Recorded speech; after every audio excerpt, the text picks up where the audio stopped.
Greetings, everyone. I am Layah Gaines, a third-year business administration scholar from Upper Marlboro, Maryland.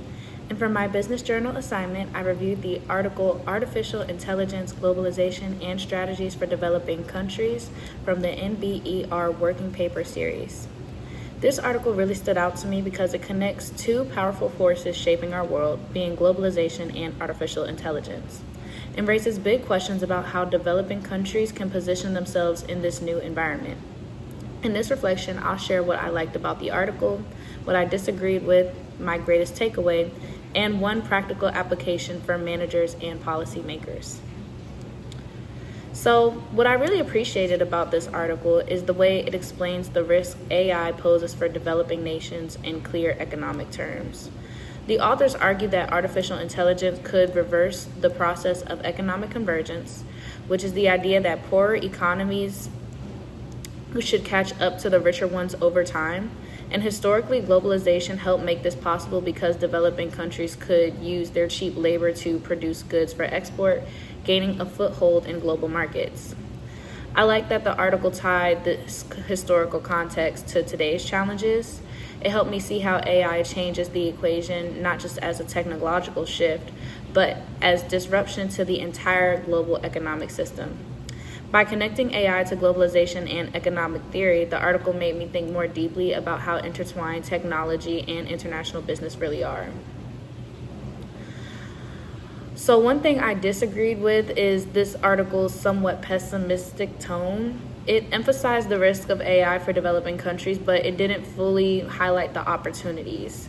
For example, while it's true that AI threatens labor-intensive manufacturing, it can also create entirely new paths for growth. In sectors like agriculture, healthcare, and education, AI could allow developing nations to leapfrog older technologies. A good example is Rwanda's partnership with Zipline, where AI-powered drones deliver medical supplies to rural areas.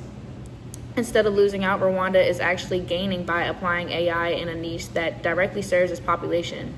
I think the article could have balanced its warnings with more focus on these innovative success stories, as technology is constantly developing, but it's something that people use on a day-to-day basis, and it's really helpful in a sense. My greatest takeaway from the article is that AI shifts the foundation of globalization. For decades, globalization rewarded cheap labor, but AI reduces the importance of labor costs by automating so many tasks. This means developing nations can no longer rely on industrialization alone as their path to prosperity. Instead, they must invest in human capital, education, and digital infrastructure to remain competitive. This really changed how I think about globalization.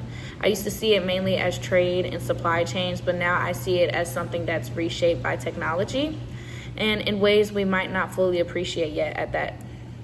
Globalization isn't just about moving goods across borders anymore. It's about how knowledge, data, and innovation flow, and AI sits at the center of all of that. One practical application from this article is for managers and policy makers to focus on partnerships that build capacity in developing countries. So for instance, multinational companies expanding into emerging markets should not only sell products there, but also invest in training local workers to use AI tools. This creates shared value. The company gains new skilled employees while the country develops human capital. For policymakers, the practical step is prioritizing education systems that prepare students for a digital economy. Instead of training workers just for factory jobs, they need to develop skills in data programming and problem solving that AI can complement rather than replace.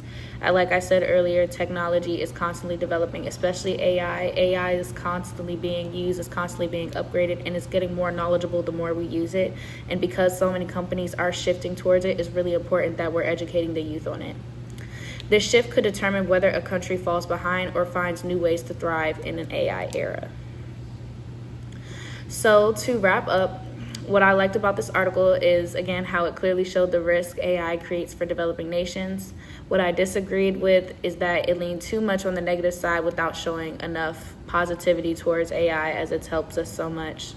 My greatest insight was realizing how AI fundamentally reshapes globalization by changing the role of labor in the global economy. And my practical application is the need for partnerships and investment in education to help developing nations stay competitive.